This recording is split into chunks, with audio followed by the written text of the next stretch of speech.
이제는 율법 외에 하나님의 한 의가 나타났으니 율법과 선지자들에게 증거를 받은 것이라. 곧 예수 그리스도를 믿음으로 말미암아 모든 믿는 자에게 미치는 하나님의 의니 차별이 없느니라.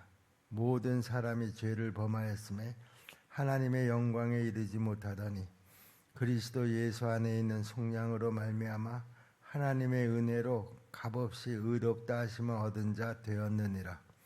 이 예수를 하나님이 그의 피로써 믿음으로 말미암는 화목제물로 세우셨으니 이는 하나님께서 길이 참으시는 중에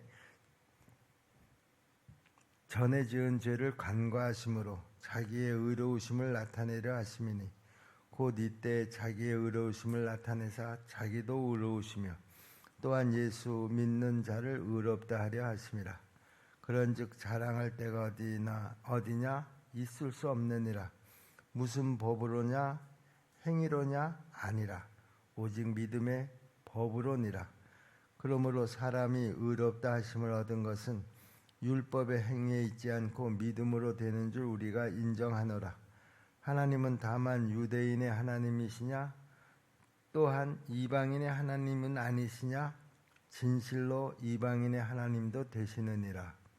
그런즉 우리가 믿음으로 말미암아 율법을 파기하느냐 그럴 수 없느니라. 도리어 율법을 굳게 세우느니라. 아멘. 자, 지금 우리가 로마서 1장서부터 3장 이제 그 후반부를 보고 있는데요. 요 앞에서는 그 사도 바울이 지금까지 강조한 것이 뭡니까? 요 앞부분에서 사도 바울이 강조한 것은 모든 사람은 다 죄인이다. 그러므로 영원한 멸망으로 달려갈 수밖에 없다. 그러니까 죽을 수밖에 없다 그런 얘기죠. 지옥에 갈 수밖에 없다 그런 얘기입니다. 이런 내용을 계속 강조함으로써요. 유대인이나 이방인이나 서로 다른 존재가 아니라는 것이죠. 같은 배를 타고 가는 존재들이다 이렇게 강조를 했습니다. 근데 유대인들은 어떻게 생각을 한 거예요? 자기들은 이방인들하고는 완전히 다른 존재다라고 하는 거죠. 하나님이 자기네들을 특별히 부르셔서 자기들에게는 의를 행할 수 있는 율법을 주셨다라고 하는 거야. 그것이 이방인들하고 자기네들하고 본질적으로 그 다른 존재라고 하는 것을 증명하는 것이다. 이렇게 항상 생각하고 그래서 스스로를 선민이다 이렇게 여겼었는데요. 사도 바울은 그게 아니다라고 하는 거예요. 다 하나님 앞에서는 율법을 가지고 있는 자나 율법을 갖고 있지 않는 자나 다 똑같이 죄인이라는 것이죠. 왜냐하면 너희가 율법을 완벽하게 지킬 수 있다고 하면 모르겠다. 그런데 성경에 뭐라고 얘기했느냐? 한 가지라도 어기면 그 전체를 어긴 것과 마찬가지라고 하지 않았느냐? 그런데 너희가 율법을 전체를 완벽하게 지킬 수가 있었느냐? 아니라는 거예요. 그러니까 너희가 율법을 가지고 있었어도 죄인인 것은 이방인들과 다 똑같다라고 하는 것이죠. 그러면서 이제 사도 바울이 여기 본문에서는 뭐라고 얘기를 하는가 하면 공동운명체라고 그랬잖아요. 똑같은 배를 타고 있는 존재들이라고 그랬잖아요. 누가? 유대인들이나 이방인들이나. 자, 그런데 이렇게 한 배를 탄 사람들에게 여기에 하나님의 한 의가 나타났다 이렇게 선언을 하고 있습니다. 21절 말씀이 그 말씀입니다. 이제는 율법 외에 하나님의 한 의가 나타났으니 율법과 선지자들에게 증거를 받은 것이라. 자, 유대인들은요 율법으로 인해서 자기네들이 의롭게 된다 이렇게 여겼습니다. 그 의로움으로 자기네들은 구원을 받는다. 맞습니다. 의롭게 되어야 구원을 받을 수가 있습니다. 아담과 하와 이래로 왜 사람들이 구원을 받지 못했습니까? 죄를 범했기 때문이라는 것이죠. 우리 하나님은 의로우신 분이십니다. 그 의로우신 분과 함께 하려고 하면 우리도 의로워야 그 함께 한다라고 하는 것이 가능한데, 우리는 죄를 범했기 때문에 그 의로우신 하나님과 함께 할 수가 없다라고 하는 것이죠. 그런데 유대인들에게는 어떤 믿음을 가지고 있었습니까? 자기네들에게 율법을 주셔서 이 율법대로만 자기네들이 잘 지키면 자기네들도 의로워질 수가 있었다라고 하는 것이죠. 그러니까 유대인들에게 의로움이라고 하는 것은 율법이다, 그런 말이에요. 율법을 얼마나 잘 지키느냐, 잘 지키지 못하느냐에 따라서 의로운 사람이나 의롭지 못한 사람이냐가 구분되어졌다라고 하는 것이죠. 그런데 사도 바울은 뭐라고 얘기합니까? 완벽하게 지킬 수 없는 율법은 그 율법을 통해서 우리가 의롭게 될 수가 없다라고 하는 것입니다. 그래서 지금까지 사도 바울은 율법의 한계가 뭐냐라고 하는 것을 분명하게 설명을 했습니다. 그리고 이제 오늘 본문에서부터는 뭘 얘기합니까? 복음을 얘기합니다. 자, 그런데 지금 사도 바울은 이 복음을 설명하면서 율법하고는 별개의 독립된 또 다른 의가 나타났다, 이렇게 그 설명을 하죠. 또 다른 의라고 하는 말은 무슨 말인가 하면, 복음은 율법에 종속된 것이 아니다, 그런 말입니다. 율법의 특징도 의입니다. 하나님의 의. 그 율법을 보면 하나님이 얼마나 의로우신 분이신가 하는 것을 우리가 알 수 있지 않습니까? 자, 그런데 복음 속에도 하나님의 의가 나타났습니다. 그 하나님의 의가 뭡니까? 예수 그리스도십니다. 그분이 십자가에 내 죄를 다 담당하시고 죽으심으로 말미암아 내가 구원을 받게 되었다라고 하는 그 하나님의 의가 그 복음 속에 또 담겨져 있다라고 하는 것이죠. 이 하나님의 의는 복음 속에 담겨져 있는 하나님의 의하고는 또 별개의 것이라는 거예요. 별개라고 하는, 또 다른 의라고 하는 것을 강조하는 이유가 뭔가 하면, 복음은 율법에 종속된 그런 의가 아니라는 거예요. 완전히 새로운, 하나님께서 우리를 구원하시기 위해서 허락하신 또 새로운 의라는 것이죠. 그래서 그 21절에 지금 이제는 율법 외에 하는 말이 나옵니다. 하나님의 한 의가 나타났다. 기존에 있었던 율법에서 나타난 하나님의 의하고는 또 다른 차원의 하나님의 의가 나타났다라고 하는 것이죠. 이 복음은요, 누군가에 의해서 이렇게 만들어진 그런 내용이 아니라는 것입니다. 이것은 이미 벌써 구약 성경에서 선지자들을 통해서 또 율법을 통해서 이미 다 먼저 예고가 된, 이미 증거가 된, 모든 믿는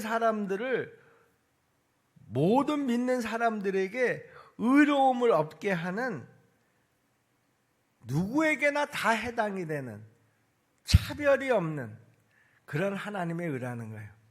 구약의 하나님의 의는 누구에게만 해당되는 의였습니까?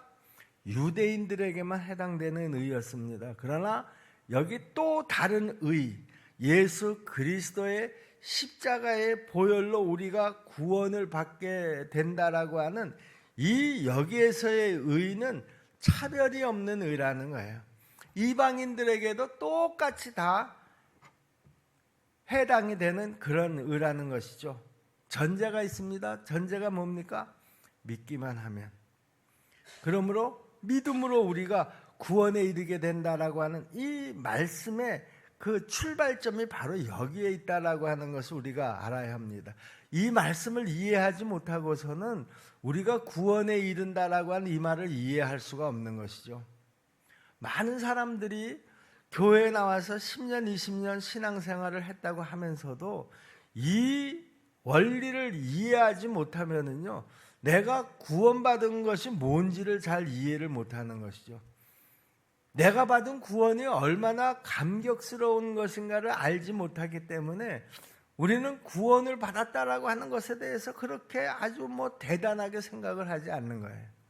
그런데 이 구원의 의미가 무엇인가를 제대로 우리가 이해하고 깨닫는다고 하면 그때서부터 내 신앙생활의 그 내용이 저는 달라질 수 있다. 내 신앙생활에 지진이 일어날 것이다. 사도 바울이 그래서 변화가 된 것이죠. 켈빈이, 요한 웨슬레가, 우리 기독교 그 역사 속에서의 그 큰 인물들이 다 여기에서 깨진 것입니다. 그리고 여기에서 이 진리를 확실하게 이해를 하고 믿음으로 말미암아 회심이 거기서 일어난 거예요. 여러분, 나에게도 회심이 있었습니까? 아직도 회심이 없었다고 하면은요, 이 말이 지금 무슨 말인지를 잘 모르기 때문에, 깨닫지를 못했기 때문에 그 회심이 아직도 일어나지 않았고 경험하지 못한 것이다, 그런 말입니다. 자, 제가 지금 이 복음, 우리가 그래서 누구에게나 차별 없이 다 해당이 되는 그 진리라고 해서 우리는 이것을 기쁜 소식, 복음이다, 이렇게 이야기를 하는데요.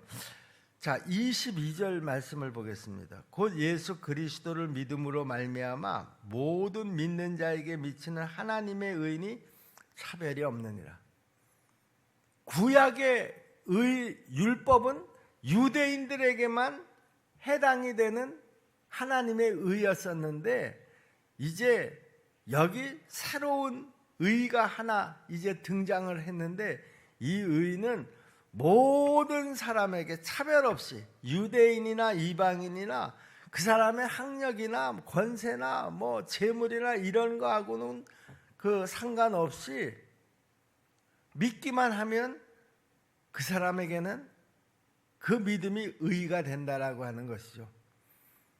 그 믿음으로 말미암아 내가 의롭게 여김을 받게 된 것이고, 그 의롭게 된 그 믿음을 가지고 우리가 천국에 들어갈 수가 있다라고 하는 것입니다. 그러므로 복음은 유대인이나 이방인을 가리지 않는다라고 하는 것입니다. 여기서 가리지 않는 그다라고 하는 이야기를 강조하는 것이 뭡니까? 구약에서 복음은 유대인들에게만 해당되는, 율법은 유대인들에게만 해당되는 것이었고요. 여기에서 복음은 유대인이나 이방인이나 차별이 없기 때문에 이것이야말로 진짜 기쁜 소식이라는 것이죠. 자, 여기 23절 24절도 또 보겠습니다. 모든 사람이 죄를 범하였음에 하나님의 영광에 이르지 못하더니. 여러분, 제가 어제 그런 말씀을 드렸잖아요. 우리가 죄를 지었기 때문에 죄인이 아니라는 거예요. 우리가 죄인이기 때문에 죄를 짓는다라고 하는 것이죠. 전제가 다릅니다. 자, 그러니까 우리는 죄인이기 때문에 죄를 진다라고 하는 것은 모든 사람이 다 죄인이라고 하는 것을 전제로 하는 것입니다. 죄를 지었기 때문에 죄인이라고 하면 죄를 안 진 사람은 죄인이 아니라는 말 아니겠습니까? 그런데 성경은 모든 사람이 다 죄를 지었다, 이렇게 이야기합니다. 전제가 모든 사람이 다 죄인이라는 것이죠. 죄인이기 때문에 우리는 하나님의 영광에 이르지 못한다라고 하는 거예요. 그런데 그리스도 예수 안에 있는 속량으로 말미암아서, 이 속량이 뭡니까? 예수 십자가의 보혈로 우리의 죄를 다 깨끗하게 씻음을 받게 됨으로 말미암아 하나님의 은혜로, 그것이 하나님의 은혜라는 거예요. 이 하나님의 은혜는 누구나 차별 없이, 값 없이 의롭다 하심을 얻게 된다라고 하는 것이죠. 여러분, 복음이 왜 복음인지를 우리가 바로 이해를 해야지 되는 거예요. 유대인들에게만 이 구원이 허락된 줄 알았는데, 예수 그리스도의 십자가로 말미암아서 이제 차별이 없게 됐다는 거예요. 나도 여러분들도 이 믿음 하나만 붙잡으면 우리는 다 천국에 들어갈 수가 있다라고 하는 것이죠. 예수님은 성전에서 드려지는 유대인들만을 위한 화목제물이 아니라는 거예요.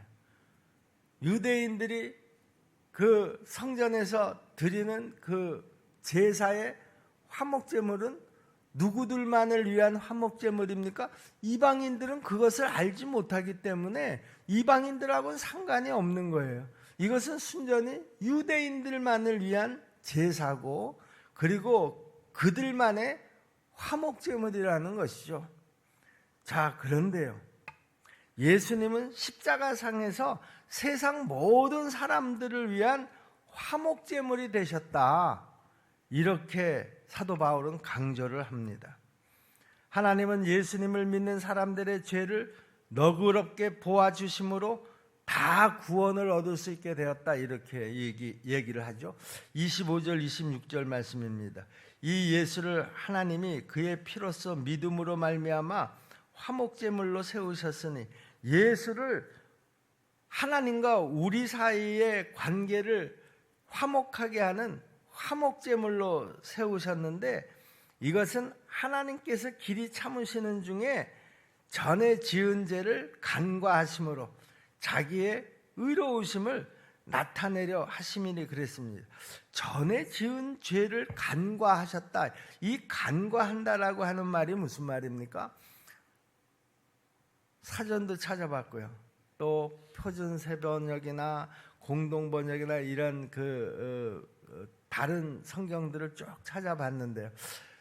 그래도 제일 여러분들도 이해하기 쉽고 나도 인정할 수 있는 그 표현이 뭔가 생각을 해봤는데요. 너그럽게 보아주셨다는 거예요. 무엇을?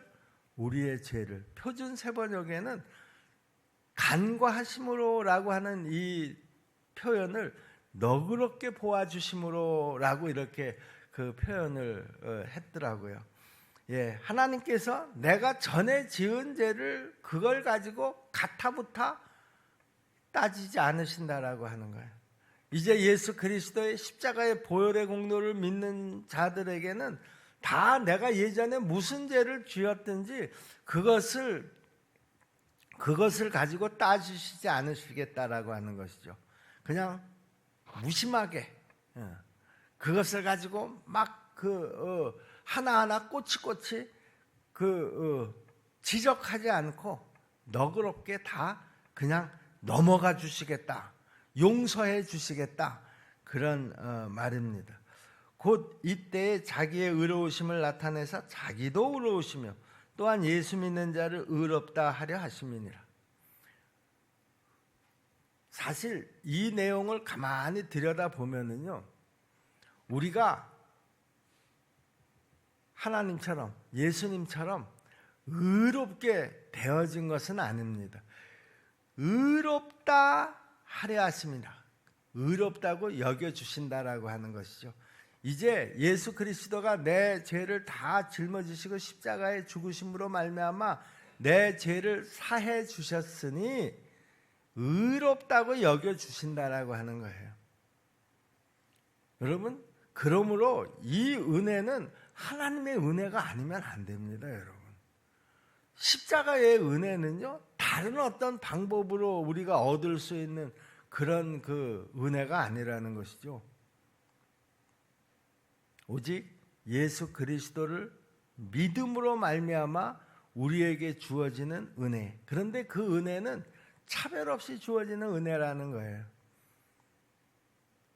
믿는 자마다 누구나 다 주어지는 은혜라는 것이죠. 유대인들은 자기들만의 은혜라고 그렇게 주장을 했는데 사도 바울은 아니다, 누구에게나 다 주어질 수 있는 은혜다, 믿기만 하면. 유대인들은요, 이방인들에게 뭐라고 가르쳤습니까? 먼저 너희는 율법을 지켜야지 된다. 너희가 하나님의 백성이 되려고 하면 율법을 먼저 지켜야지 되고 율법 안에 나오는 할례를 우선 받아야지 된다. 다시 말하면 이방인들이 구원을 받으려고 하면 우리 유대인들처럼 살아야지 구원을 받을 수 있다. 그러면서 이방인들에게 그 유대인들처럼 우리처럼 살아라라고 하는 것을 강요했습니다. 그런데 사도 바울은 이런 주장을 반박하죠. 세상 모든 사람들이 오직 예수 그리스도의 십자가의 보혈의 공로만 믿는다고 하면 다 구원을 받을 수 있다. 이것이 바로 온전한 복음이라는 거예요. 자, 이것을 통해서 복음이라고 하는 것은 인종도 뛰어넘고 문화도 뛰어넘고 언어도 뛰어넘고 국경도 다 뛰어넘어서 모든 사람에게 소망이 될 수 있다라고 하는 것입니다. 하나님은 모든 민족을 구원하기를 원하셔서 이런 역사를 행하신 것이다, 그런 말이죠. 우리는 이 복음을 알고 또 그 복음의 은혜를 입은 자들로서 아직도 예수를 믿지 않는 자들에게 이 은혜의 복음을 전해야 될 사명이 이제 우리에게 주어졌다라고 하는 것입니다. 이 은혜가 얼마나 대단한가? 이 은혜가 내 인생을 완전히 180도 바꿔놓는 은혜라고 내가 깨닫고 믿는 사람들이라고 하면 이 복음을 또 내 이웃에게 전하지 않을 수가 없다라고 하는 거예요. 내가 남편을 사랑합니까? 내 자녀들을 사랑합니까? 여러분 어떻게 이 복음을 전하지 않을 수가 있겠습니까? 정말 목숨을 걸고 전해야 될 줄로 믿습니다. 그런데 내가 여기에 대한 믿음이 긴가민가 하고 앉아 있으니까 그렇게 정말 목숨을 걸고 남편에게 내 자녀에게 이 복음을 전하지 못하는 것이다, 그런 말입니다. 저는 이 로마서를 하는 동안에 여러분들이 다 이 복음의 진리를 완전하게 깨닫게 되기를 주님의 이름으로 축복합니다. 또 깨닫지 못하신 분이 지금까지 있다고 하면은 이제 이 사도 바울이 이야기하는 이 내용들을 천천히 여러분들이 좀 주의 깊게 듣고 그리고 기도하면서 이 복음의 진리를 깨달으려고 여러분들이 노력하셔야지 된다라고 하는 거예요. 간절한 마음을 가지고 사모하는 마음을 가지고 여러분이 기도하면서 이 말씀을 들으면 이 복음의 진리가 깨달아질 줄로 믿습니다. 그러면 내가 지금까지 신앙생활을 해왔던 그런 모습하고는 완전히 다른 모습으로 또 신앙생활을 하게 된다는 것이죠. 그 증거가 뭡니까? 사도 바울이 그랬지 않습니까? 사도 바울은 율법을 붙잡고 살아가는 유대인 중에 유대인이었습니다. 스스로를 나는 바리새인 중에 바리새인이라고 그렇게 자부했던 사람입니다. 그런데 이 복음이 깨달아지는 순간에 완전히 180도 다른 사람이 되었습니다. 그는 순교할 때까지 수많은 어려움을 당했습니다. 어려움을 당하지 않아도 될 사람이었습니다. 배운 것으로나 환경으로나 또 여러 가지 자기 세상적인 어떤 지위로 봐서 그렇게 어려움을 겪으면서 살아야 될 이유가 하나도 없는 사람이었습니다. 그런데 그는 그런 어려움들을 다 감수했습니다. 그러면서도 사도 바울은 뭐라고 얘기합니까? 항상 기뻐하십시오. 항상 감사하십시오. 항상 기도하십시오. 어디에서? 자기는 감옥 안에서. 누구에게? 감옥 밖에 있는 사람들에게. 사도 바울이 감옥 밖에 있는 사람들을 봤을 때 정말 안타까웠었던 거죠. 나는 지금 감옥 안에 갇혀 있는 환경에 있지만 당신들은 자유의 몸으로 그 마음대로 그 행동할 수 있지만 나는 당신들을 봤을 때 너무 안타깝다라고 하는 거예요. 왜? 복음을 모르기 때문에. 복음을 안다고 하면, 복음을 제대로 깨달은 사람이라고 하면 사도 바울처럼 모든 환경 속에서 감사할 수 있어야지 되고, 모든 환경 속에서 기뻐할 수 있어야지 되고, 모든 환경 속에서 기도할 수 있어야 된다라고 하는 거예요. 나는 정말 복음 안에 있는 사람인가? 여러분 한번 스스로 판단해 보시기를 바랍니다. 어떻게 판단합니까? 지금 내 환경이 어떻든지 상관없이 나는 지금 이 환경 속에서 정말 항상 기뻐하고 있는가? 항상 감사하고 있는가? 항상 기도하고 있는가? 여러분 한번 판단해 보시라 그런 말입니다. 그러면 내가 정말 진정한 복음 안에 있는지 아니면 그 주변에서 왔다 갔다만 하고 있는지를 금방 확인할 수가 있습니다. 앞에서도 말씀드렸지만 유대인들은 자기들이 할례를 받고 율법을 지키기 때문에 자기들이야말로 거룩한 자들이다 이렇게 주장을 했습니다. 자기들이 의로운 자들이다 그런 말이죠.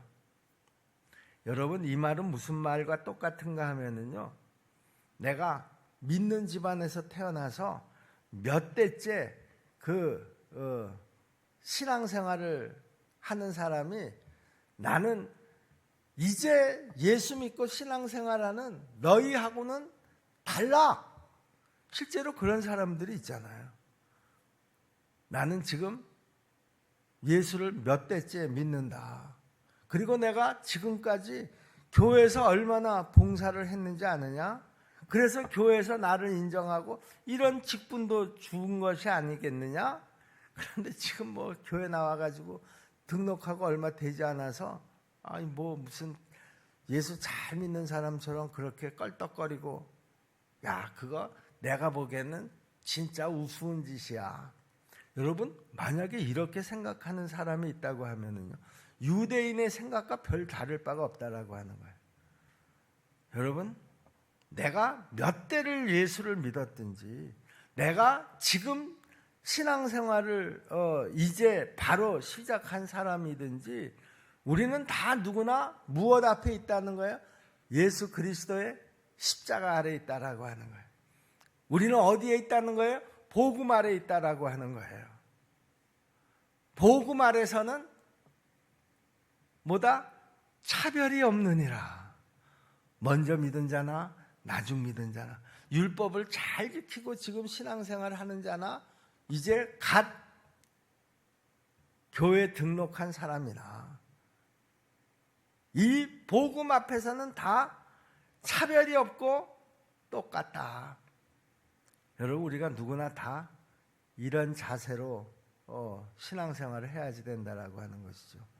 여기에서 내가 남을 나보다 낮게 여기는 마음도 생기는 것이고요, 여기에서 내가 남을 비난하지 않는 그런 그 모습도 만들어지는 것이고요. 왜 걸핏하면 다른 사람들의 요만한 티눈을 보고 막 또 비난을 하고 판단을 합니까?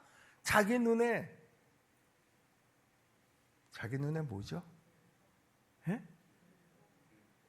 여러분들이 마스크를 써서 잘 들보. 자기 눈에 들보는 보지 못하고 남의 눈에 티눈은 그렇게 잘 보냐는 것이죠. 그러므로 남을 판단하지 말아라. 비난하지 말아라. 그 근거가 뭡니까? 우리는 다 복음 앞에서 똑같은 사람들이다 그런 말입니다. 하나님의 은혜가 있어야지만 우리가 다 구원받을 수 있는 그런 불쌍한 죄인들이라는 것이죠. 죄인들끼리 서로 손가락질을 하는 것처럼 한심한 일이 어디 있겠습니까? 왜 손가락질을 합니까? 자기가 죄인이라는 사실을 알지 못하기 때문인 것이죠.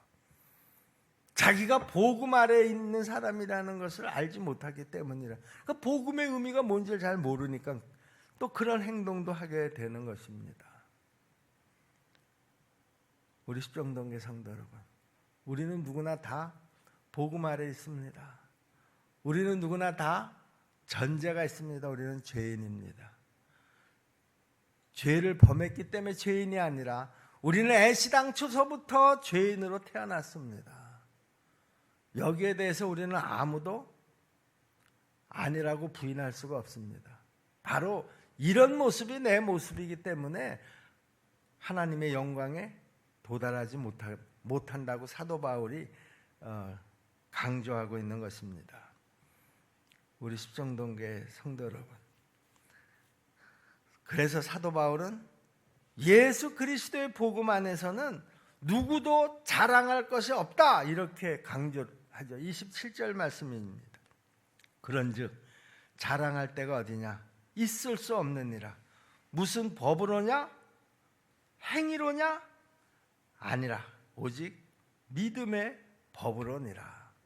자랑할 것이 없는데 남의 잘못을 지적할 자격이 어디 있느냐, 그런 얘기죠. 우리 하나님은 우리의 생각을 하시고 우리의 마음을 하시고 우리 혀의 말도 하신다 그랬잖아요. 우리 십정동교회 성도들이 우리가 이 말씀을 좀 깊이 묵상할 수 있었으면 좋겠어요.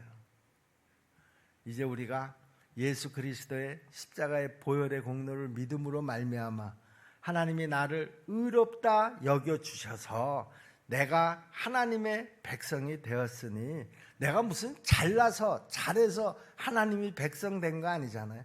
오직 하나님의 그 은혜로, 값없이 주시는 그 은혜로 내가 의롭다함을 받았고, 그래서 내가 구원을 받았다고 하면은요, 우선 같은 믿음 안에 있는 내 옆에 성도들을 항상 따뜻하게 끌어안을 수 있는 그런 마음을 가져야 되고, 믿지 않는 내 주변 사람들에 대해서 정말 안타깝고 긍휼한 마음을 가져야지 되는 것이죠.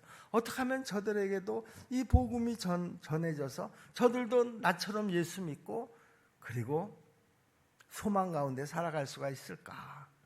이것이 우리의 기도 제목이 되어져야 된다라고 하는 거예요. 첫 번째 기도 제목. 이거보다 더 중요한 일이 어디 있습니까? 여러분, 이거보다 더 중요한 일이 어디 있겠냐고요. 예수님이 이 땅에 오셔서 십자가에 달려 죽으신 이유가 뭡니까? 하나님이 하나밖에 없는 아들을 십자가에 내어주신 이유가 뭡니까? 바로 나를 구원하시기 위해서 그런 희생을 치르셨지 않습니까? 우리가 이것만 보더라도 이것보다 이 세상에 중요한 일은 없습니다. 여러분들이 어떤 문제를 지금 가지고 있다고 하더라도 그 내가 가지고 있는 문제하고 이 문제하고는 비교도 할 수 없는 일이라는 거예요. 내 인생의 우선순위가 우리도 사도 바울처럼 이 복음을 땅 끝까지 전하겠다라고 하는 이 사명을 내가 제대로 깨닫게 될 때에 우리의 믿음 생활은 이제 바로 서게 될 것이고, 그리고 그 좁은 길을 걸어가게 되는 기가 막힌 경험을 하게 될 줄로 믿습니다. 여러분, 우리 다 이 길을 같이 걸어가십시다. 사실 혼자 걸어가기엔 너무 힘든 길입니다. 우리 주님과 같이, 또 우리 십정동계 성도들과 같이 우리가 걸어가게 되면 서로 격려하고 위로하고 힘들 때 서로 손잡아주면서 걸어가면 넉넉히 걸어갈 수 있게 될 줄로 믿습니다. 그 좁은 길을 통과해서 이제 언젠가 우리가 도착하게 될 우리 하나님의 심판대 앞에 서서 우리 하나님이 수고했다, 착하고 충성된 종아, 네가 걸어온 길을 내가 다 잘 알고 있다, 내가 너에게 면류관을 주겠다, 이런 축복들을 다 받아 누리는 우리 십정동교회 성도들이 다 되시기를 주님의 이름으로 축원합니다. 기도하겠습니다. 은혜로우신 아버지 하나님, 감사합니다. 오늘 이 아침에도 하나님의 말씀으로 한 걸음도 바짝 다가갈 수 있게 해주셔서 감사합니다.